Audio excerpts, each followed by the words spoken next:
Okay. Hello दोस्तों, कैसे हो आप सभी। आशा करता हूँ कि आप सभी ठीक होंगे। आप देख रहे हो अपना चैनल RMT ट्रैवलिंग। तो मैं हूँ आपके साथ रोहित मेहरा। तो मेरे साथ है मिस्टर जाहिद सर। ठीक है, तो आज हम बात करने जा रहे हैं कि रिफ्यूजल का सबसे बड़ा कारण क्या है। तो आज हमारे जो जाहिद भाई हैं वो इस चीज की आपको अच्छे से बताएंगे कि क्यों रिफ्यूजल आ रही है और क्या इसका सबसे बड़ा कारण है।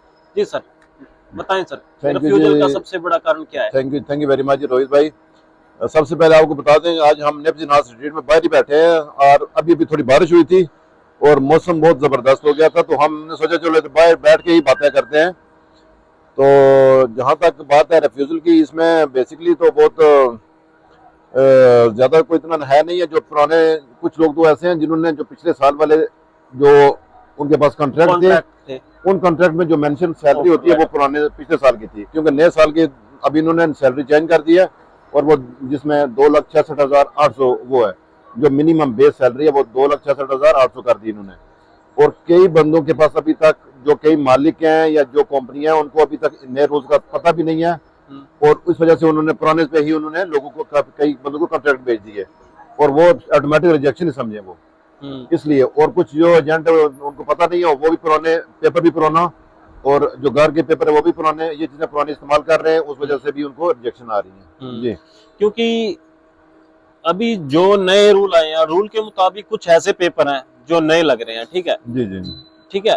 तो जो पेपर हैं वो भी कहीं अभी जो इंडिया के मान लो एजेंट है, ठीक है, या वकील हैं, लॉयर जो भी है, उनको कुछ ये भी नहीं पता कि नए पेपर कौन कौन से अभी लग रहे हैं। ठीक है, तो जाहिद भाई बताएंगे आपको कि वो कौन से नए पेपर हैं जो अभी अगले वर्क परमिट में, जो मान लो आपका ऑफर लेटर आएगा, वर्क परमिट आएगा, जो उसके साथ लगेंगे। बेसिकली जो अभी जो फॉर्म था जो पहले फिल करके भेजते थे ना, उसमें भी थोड़ी इन्होंने चेंजिंग कर दी है।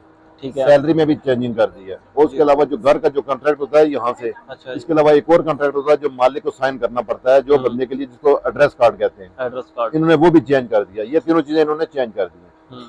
ठीक है, इस वजह से, खास करके इस वजह से, अगर ये चीजें पुरानी लगी होंगी तो फिर भी उनको, या तो अगर कोई बंदा अच्छा होगा इमिग्रेशन में बैठा हुआ, तो वो मालिक से मांग सकता है कि ईमेल डालेगा कि ये पेपर नए लगा दो, नहीं तो वो रिजेक्शन मार देते हैं। वो इस वजह से, मेन चीज़ तो इस वजह से रिजेक्शन आती है। और कुछ एजेंट है जो वो, क्योंकि वो या तो फेक डॉक्यूमेंट जमा करवाते हैं या उनको पता नहीं होता, पुराने जमा करा देते हैं, तो तब भी उसमें से भी ऐसे ही होता है। तो सर एक और बात है कि काफी जो हमारे भाई हैं हमें देख रहे हैं, सब्सक्राइबर हैं, ठीक है, उनके साथ अक्सर ऐसा हो रहा है कि उनको फेक ऑफर लेटर मिल रहे हैं। तो फेक ऑफर लेटर पे भी वो फिंगर तो करा पाते हैं, लेकिन बाद में रिफ्यूजल आ जाती है। तो उसको कैसे चेक कर सकते हैं वो कि ऑफर लेटर जो है वो असली या नकली है। असल में जो पिछले साल लोगों ने पेपर लिए थे, जमा भी करवाए थे, कई बंदों के अभी तक जवाब ही नहीं आए।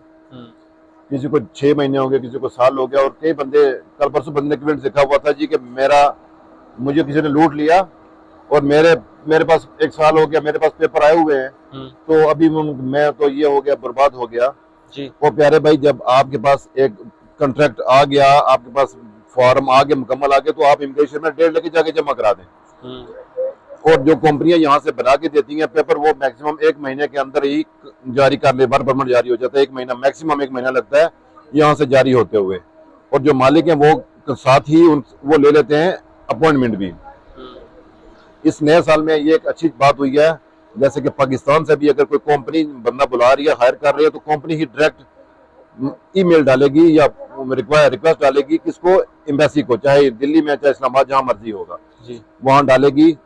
उस पे अपॉइंटमेंट मिलेगी, डायरेक्ट मालिक को ही मिलेगी, मालिक को। हाँ, ये अभी पहले वो था, कोई एजेंट माफिया बैठा हुआ था, 1 लाख 2 लाख 50,000 80,000 ये लेके लोगों से खाया जा रहा था।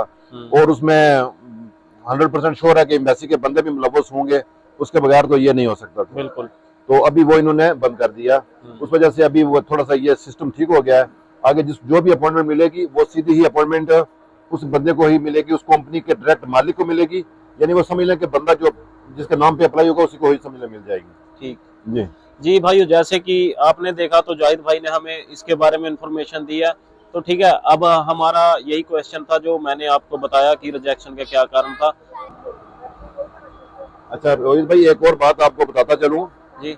हमने अपने रेस्टोरेंट में ना, एक मनीष भाई उनका वीजा डाला था इंडिया से, तो उसके बाद उनकी अपील आई, अपील डाली थी, तो उनको हो गए 8-10 महीने हो गए, अभी तक जवाब नहीं आया। और आज ही उनको भी जो दिल्ली वाली एम्बेसी वहां से उनको कॉल गई है कि आप कल आ जाओ फिंगर के लिए, अच्छा, बायोमेट्रिक के लिए कल आ जाओ। यानी उनको फिंगर डेट मिल चुकी है। यानी कि इसमें कई बंदे हैं जिनके अभी केस लेट हुए हैं, उनको ये मैं सजेशन करता हूँ कि टेंशन मत करें, उनको अभी उनके लिए उनका भी प्रोसेस जारी है। जिनके पेंडिंग पड़े हुए हैं केस उनको अभी मेले आएंगी और उनके भी केस आगे हल हो जाएंगे। उम्मीद बेहतरी की उम्मीद रखें सारे। मतलब कि बोलने का मतलब यह है कि अभी काम स्टार्ट हो गया अच्छी तरह से। जी। तो अपॉइंटमेंट मिलनी स्टार्ट हो गया, वैसे ही फिंगर डेट सब स्टार्ट हो गया।